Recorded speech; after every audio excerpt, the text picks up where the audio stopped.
welcome to the deep dive. Mm. Today we're looking at two really, really powerful pieces of material we've received. Yeah, they're intense. On one hand, we have this raw, almost tragic story. It's called Where the Wound Began. Mm-hmm. And it just details this massive emotional collapse after a betrayal. And on the other hand, we have this really insightful psychological breakdown. It's called the wisdom flame, and it tries to explain the mechanics of why something like that happens. Exactly. And the story is just, it's heartbreaking. You get lost in the sadness of what happened. You do. The shock, the grief, it's all there. Yeah. But our mission today, for you listening, is to sort of move beyond that initial sadness. We're not here to just dwell on what the partner did. Right. We're here to look at the structural failure, to decode the blueprint inside that leads to these moments so you can stop asking, why did they do this to me? And start asking the real question. The real question, why did I choose them? So let's set the scene from the narrative, because it's so visceral. You have this character, and she's standing on a cold cliff, and she says she hasn't felt anything real for 6 months. She's just in this gray fog is the finality of it all. And the source material uses this incredible symbol, a photo album. The anchor for the whole relationship, the proof. Yes, exactly. But here's the thing that got me. She's looking at the early pages, the happy memories, the trips, It's a time. the good times. But she says that's not what hurts. The real pain, she says, comes from the empty pages at the back of the album. Oh, wow. She calls them the ghosts of the future, the children they won't have, the old age they won't reach. It's the tragedy of a future that died. And that is the core trauma of a complex heartbreak, isn't it? It's not just looking back at a past that you now realize was maybe a lie. Yeah. It's looking forward and seeing nothing. You've been yanked out of your timeline. It's the shattering of hope itself. And the action. Yeah. She just drops it, this heavy album. She realizes she's dropping an entire timeline, not just a relationship. And her first thought, her initial belief, is that the wound started 6 months ago. With the texts, the secrets, the double life. She blames the betrayal. Of course. And that's the logical place to start, right? When the bomb goes off, you assume that's where the story begins. You blame the most recent, most catastrophic event. But that's not it. That is not it. And this is where the other text, the wisdom flame, it cuts right through the noise. It actually quotes the narrator's own realization. What does it say? It says, the wound didn't start 6 months ago. That was just the ending. Wow. So the betrayal wasn't the spark. It was just the final burnout. The inevitable conclusion of a process that started long before. So we have to look at the mechanism, not the malice. And this brings us right to the core idea here. Repetition compulsion. Okay, that sounds academic. Let's unpack that. Yeah. What does repetition compulsion actually mean for a person? Right. So what's fascinating is that our nervous systems, they aren't really designed to make us happy. They're not. No. They're designed for survival and for familiarity. So if you, as a kid, grew up in a chaotic home, let's say a parent was emotionally cold, or love was something you had to earn. You had to perform for it. You had to perform. Yeah. Your brain did something really smart to survive. It learned that anxiety, that instability, that was normal. It wired that chaos as home. So that feeling of being on edge, that becomes your comfort zone, even though it's painful. It's not just a comfort zone, it's a survival zone. Your brain literally logs the feeling of walking on eggshells as a successful strategy because, hey, you survived it. Huh. Now, fast forward. The narrative tells us that when this character was 7, she learned to disappear. A parent took up all the air in the room, either with anger or just intense coldness. And to survive that, the 7-year-old had to become something. She had to become the fixer. The fixer, or the golden child. Right, the one who keeps the peace. She learned that love meant betraying herself, sacrificing her own needs to make everything okay. That is the blueprint. That's the software that gets installed. And that survival blueprint is what the adult subconscious is now using to find a partner. So she's not looking for someone calm and stable. No, because that feels weird. It feels unfamiliar, maybe even dangerous to a system that's wired for chaos. Instead, the subconscious is scanning the room for what feels familiar. For the same chaos she grew up with. The same emotional coldness, the same problem. The subconscious wants a do-over. A do-over. Wants to go back and win this time. Exactly. It's the inner child saying, okay, if I can find someone just like my parent, with that same wound, that same distance, and this time, if I'm just perfect enough, if I'm good enough, I could fix them. I can fix them, and if I fix them, I will finally get the love I never got back then. That is chilling.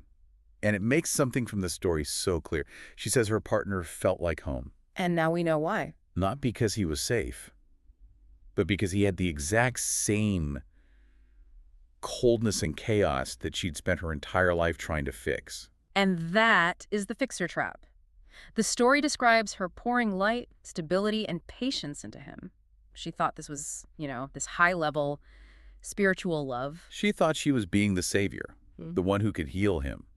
But what does the psychology call that?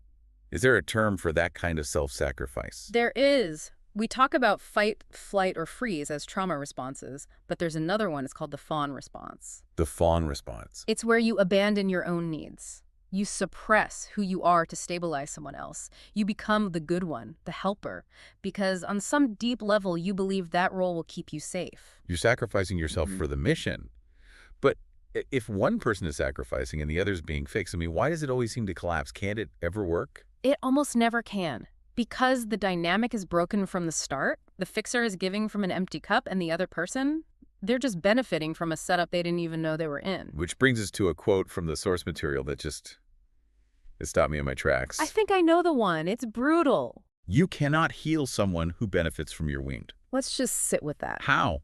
How does that play out in the story? How did the partner benefit? He benefited because her trauma made her infinitely patient. Her fear of abandonment meant she would tolerate things she shouldn't have. He got all of her light, all of her emotional labor, all of her stability, without ever having to give it back. So when she finally broke and needed something from him, it threatened the whole system. He wasn't there to give, he was there to receive. His benefit was at risk, which leads to withdrawal or, in this case, betrayal. So, wait, okay, so the aha moment here, for me, for the listener, is that this comfortable feeling she was chasing. The feeling of home? Right, that wasn't love, not at all. It was just familiarity, the familiarity of her own childhood pain. She wasn't looking for a partner. She was looking for a problem she already knew how to manage. A problem she failed to solve 30 years ago.